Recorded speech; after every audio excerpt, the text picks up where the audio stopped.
Alright, so for tonight's meditation, we'll be meditating on the sufferings of the lower realm. So again, the pretext before you do the preparatory practices, such as the first half of Heart Jewel. When we meditate on the sufferings of the lower realms, we should imagine that we ourselves are actually experiencing these sufferings. We should identify closely with these experiences, remembering that we have had them in the past and that we have created the causes to experience them in the future. We do the meditations imagining that the time of our death has come and that we have taken rebirth in these painful states. And we meditate in detail upon the miseries of our new condition.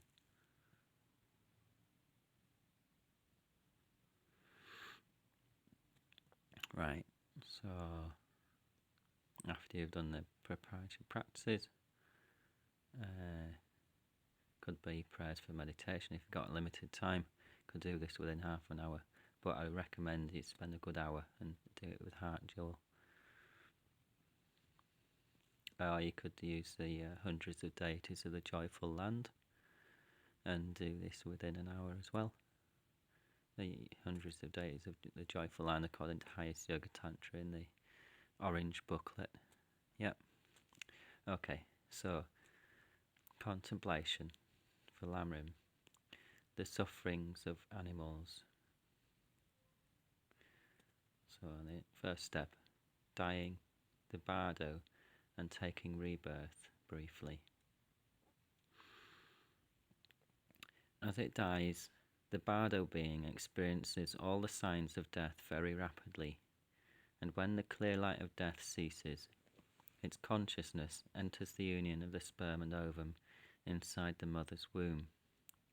It enters by passing through the mouth of the father, descending to the sex organ, and then emerging through the sex organ into the mother's womb. So that's what happens with human rebirth, bardo, taking human rebirth, but it could also happen in a similar kind of way with animal rebirth too, particularly mammals.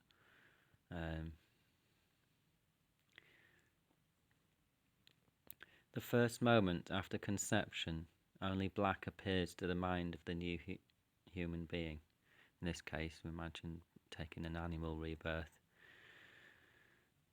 And then all the remaining signs of dying are experienced in reversed order as the consciousness becomes more and more gross, from black to red to white, through the four gross signs, such as the candle flame, fireflies, mirage-like appearance, and smoke-like appearance. At first, the body inside the mother's womb is like liquid, like yogurt. It gradually hardens, and after a few weeks, it resembles a fish. A few weeks later, it resembles a turtle, and then a lion. Eventually, the body resembles a human being. After 9 months and 10 days, the baby is born. A similar process of physical and mental development occurs for mammalian animals. Other animals are spawned as eggs, others are in hard eggs that are incubated and hatched later.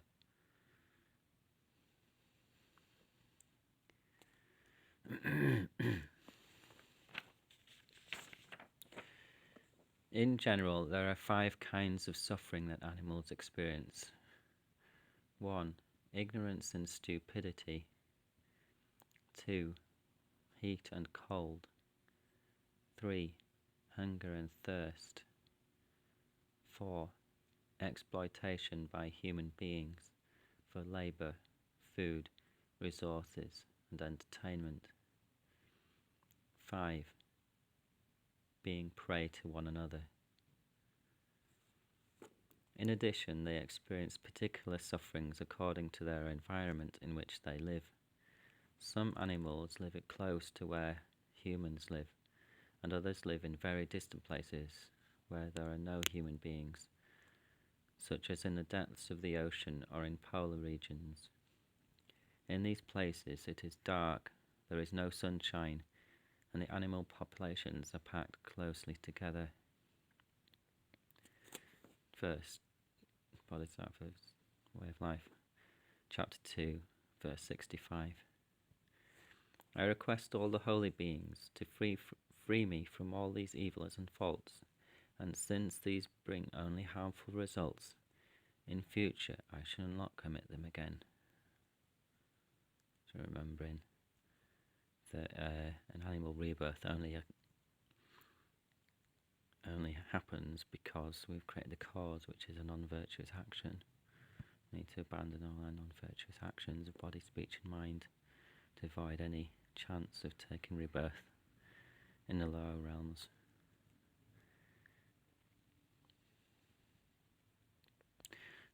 Chapter 2, verse 65 is the last verse, concludes the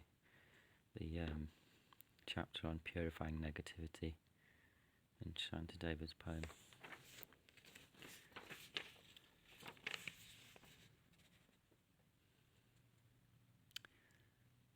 Third step, this story.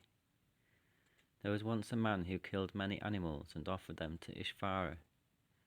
Later his business became very successful, and so when the time of his death came, he advised his son to follow his example and make sacrifices so that he would too enjoy a profitable business. This man then died and took rebirth as a bull, and his son dutifully took the bull and slaughtered it as an offering to Ishvara. The bull then took rebirth as an ox, and, obedient to his father's advice, the son took the ox and slaughtered it as another offering to Ishvara. In this way the son butchered his father 7 times.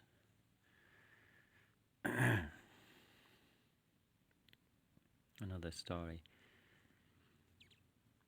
The father of a Bonpo family once took rebirth as a worm inside a patch of cow dung.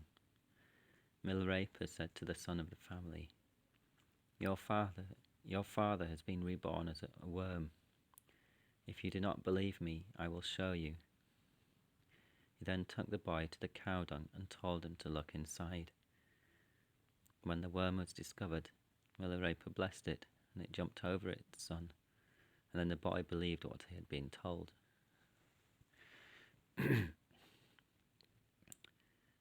We have to ask ourselves, what would I do if I were reborn as an ox for the slaughter, or as a worm inside a patch of cow dung?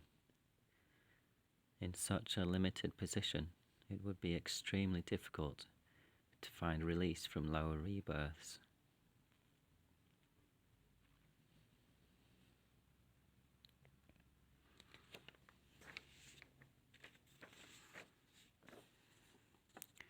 So again, I recommend thinking through, reflecting to yourself of the 5 main types of suffering that animals experience. So please pause this if you'd like to reflect on it. 1. Ignorance and stupidity.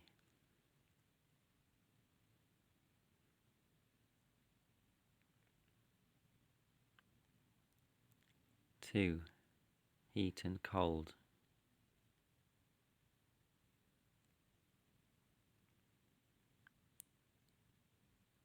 3. Hunger and thirst.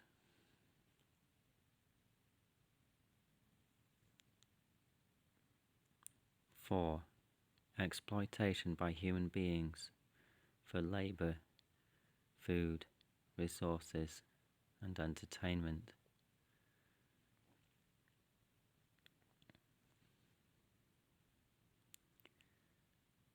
5.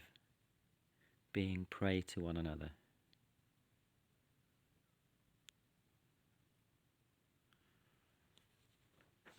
6. Or even well looked after animals like pet dogs experience great anxiety, and when their owner goes away each day, very anxious, thinking that the owner won't return, but can't understand that the owner returns every time. Gets very, very anxious, tear up the carpet, chew on things, all kinds of things, because they're very stupid and they don't understand that the owner will come back. A lot of pets suffer because they're in an environment in which they're not adapted for that. It's not unlike natural. Dogs are pack animals. Keep them inside on their own. Very lonely. Very anxious.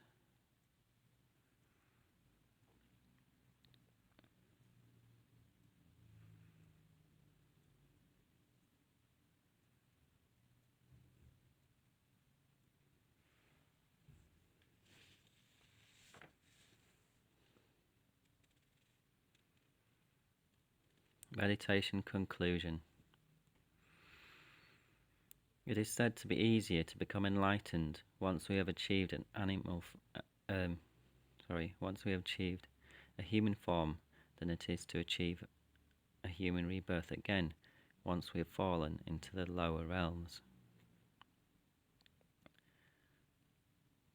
Needless to say, it would be a great tragedy if I were to waste such an extraordinary chance as this to attain enlightenment within one short life, were I to fall to lower rebirths through carelessness and delusion.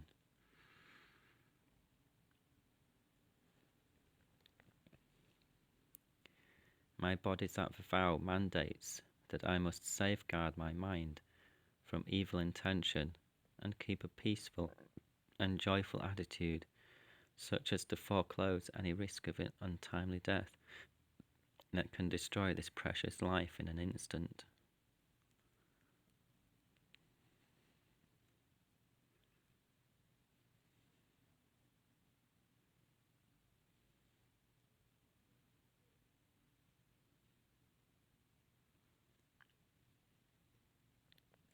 So that means that we need to keep pure moral discipline, because we don't know when we will die. I may die today.